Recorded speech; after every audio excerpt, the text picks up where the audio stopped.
అంటే నారా చంద్రబాబు నాయుడు గాని, పవన్ కళ్యాణ్ గాని, భువనేశ్వరి వీళ్ళందరూ కూడా కలిసి ఒకసారి వెళ్లి అల్లు అర్జున్ చెంచల్గూడ జైల్లో పరామర్శించాలని అనుకున్నారంట. ఆయన ఇప్పుడు రిలీజ్ అయిపోవడంతో నేరుగా అల్లు అర్జున్ ఇంటికి వెళ్లి పరామర్శించే ఆలోచన ఉన్నట్టు తెలుస్తోంది. ఇది కరెక్ట్ డెసిషనా కాదా? తెలుగుదేశం పార్టీ శ్రేణులు మాత్రమే కామెంట్ అండి. మిగతా వాళ్ళు వదిలేండి. తెలుగుదేశం అభిమానించే వాళ్ళు మాత్రమే చెప్పండి. గుడ్ లేదా బ్యాడ్? ఏదో గుడ్ డెసిషన్ లేదా బ్యాడ్ డెసిషన్ అని క్లియర్ కట్ గా మీ యొక్క అభిప్రాయాన్ని కామెంట్ చేయండి. అల్లు అర్జున్ తెలంగాణ పోలీసు అరెస్ట్ చేయడం మీద దేశవ్యాప్తంగా సంచలనం రేగిన సంగతి తెలిసిందే. అరెస్ట్ చేయడానికి కారణాలు ఏమున్నా జాతీయ మీడియా నుంచి లోకల్ ఛానల్స్ వరకు అన్నింటి ఫోకస్ ఈ ఇష్యూ మీద పెట్టాయి. అటు రాజకీయ పార్టీలు, నాయకులు కూడా ఈ అరెస్ట్ మీద స్పందించారు. అయితే పార్టీలు, నేతలు భిన్నంగా దీనికి సంబంధించి స్పందించడం గమనార్హం. అల్లు అర్జున్ యొక్క అరెస్ట్ ని ఇమ్మీడియట్ గా BRS working president KTR, Harish Rao react అయ్యారు. అరెస్ట్ కు సంబంధించినటువంటి అంశాన్ని ప్రస్తావిస్తూ వాళ్ళు మీడియాతో అట్లాగే మాట్లాడినటువంటి సందర్భంలో జాతీయ మీడియా నుంచి లోకల్ ఛానల్స్ వరకు వాళ్ళు మాట్లాడుతూ ఈ అరెస్ట్‌ని ఖండించారు. ఆ తర్వాత బీజేపీ నుంచి కేంద్ర మంత్రులు కిషన్ రెడ్డి, బండి సంజయ్ వంటి నాయకులు స్పందించి అరెస్ట్‌ని తప్పుపట్టారు. అధికారంలో ఉన్నది కాంగ్రెస్ పార్టీ కాబట్టి వీరు బన్నీకి మద్దతు ఇచ్చారనే టాక్ నడుస్తుంది. ఇదే సమయంలో కాంగ్రెస్ తరఫున ముఖ్యమంత్రి రేవంత్ రెడ్డి నుంచి మొదలుకొని ఎమ్మెల్సీ బలమూరి వెంకట్ వరకు ఈ అరెస్ట్ మీద స్పందించారు. కాంగ్రెస్ అధికారంలో ఉంది కాబట్టి చట్టం తన పని తాను చేసుకుపోతుందని స్పష్టం చేశారు. అరెస్ట్‌ని సమర్థించారు. అయితే ఇదే పార్టీలో కొందరు నేతలు మాత్రం అరెస్ట్‌ని తప్పుపట్టినట్లుగా వార్తలొచ్చాయి.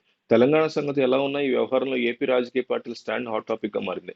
అధికార తెలుగుదేశం పార్టీ నుంచి డిప్యూటీ స్పీకర్ రఘురామకృష్ణరాజు వరకు ఈ ఇష్యూ మీద ఘాటుగా స్పందించారు. ఆయన మినహా పేరున్న లీడర్ పార్టీ నుంచి ఎలాంటి స్పందన లేదు. అటు జనసేన పార్టీ నుంచి కూడా పెద్దగా స్పందన లేదు. ద్వితీయ శ్రేణి నాయకులు స్పందించి అరెస్ట్ను ఖండించారు అంతే. ఈ మొత్తం ఎపిసోడ్ లో వైసీపీ యొక్క తీరు ఆసక్తికరంగా మారింది. వైసీపీ చీఫ్ మాజీ ముఖ్యమంత్రి జగన్మోహన్ రెడ్డి మొదలు సాధారణ కార్యవర్తి వరకు అందరూ కూడా అల్లు అర్జున్ యొక్క అరెస్ట్ మీద స్పందించారు. అన్ని పార్టీల కంటే ఒక అడుగు ముందేసి అల్లు అర్జున్ అరెస్ట్ వెనక చంద్రబాబు కూడా ఉన్నారని వైసీపీ ఆరోపించింది. ఇక వైసీపీ సోషల్ మీడియా అయితే గతంలో ఎప్పుడూ లేని విధంగా సపోర్ట్ పోస్టింగ్ కూడా పెట్టింది. నువ్వు మా కోసం నిలబడ్డాం, మేము నీ కోసం నిలబడతాం అంటూ వైసీపీ కార్యకర్తలు పోస్టులు పెట్టారు. అటు బన్నీ కేసులో హైకోర్టులో వాదించినటువంటి లాయర్ నిరంజన్ రెడ్డి వైసీపీ తరఫున రాజ్యసభ ఎంపీగా ఉన్నారు. దీంతో ఈ ఇష్యూను వైసీపీ ఓన్ చేస్తుందన్న అభిప్రాయాలు వ్యక్తమవుతున్నాయి. బన్నీ అరెస్టు వ్యవహారంలో ఒక ఆసక్తికరమైన చర్చ నడుస్తోంది. ఇటీవల పుష్ప 2 సక్సెస్ మీట్ జరిగింది. దాంట్లో Allu Arjun AP deputy CM Pawan కళ్యాణ్‌కి ప్రభుత్వానికి కృతజ్ఞతలు తెలిపారు. తెలంగాణ ముఖ్యమంత్రి పేరు చెప్పలేదని అందుకే కక్ష కట్టి అరెస్ట్ చేశారంటూ కూడా కామెంట్లు వినిపించాయి. ఇలాంటి సోషల్ మీడియాలో కామన్ అయినా మరోసారి రేవంత్ రెడ్డి పేరు మర్చిపోరు అంటూ పెడుతున్నటువంటి కామెంట్స్ వైరల్ అవుతున్నాయి. మొత్తానికి అల్లు వారి అబ్బాయి యొక్క అరెస్టు అటు రాజకీయ, ఇటు సినిమా ఇండస్ట్రీని షేక్ చేసింది. ఈ వ్యవహారంలో మరో ఆసక్తికరమైన విషయం మీద చర్చ జరుగుతోంది.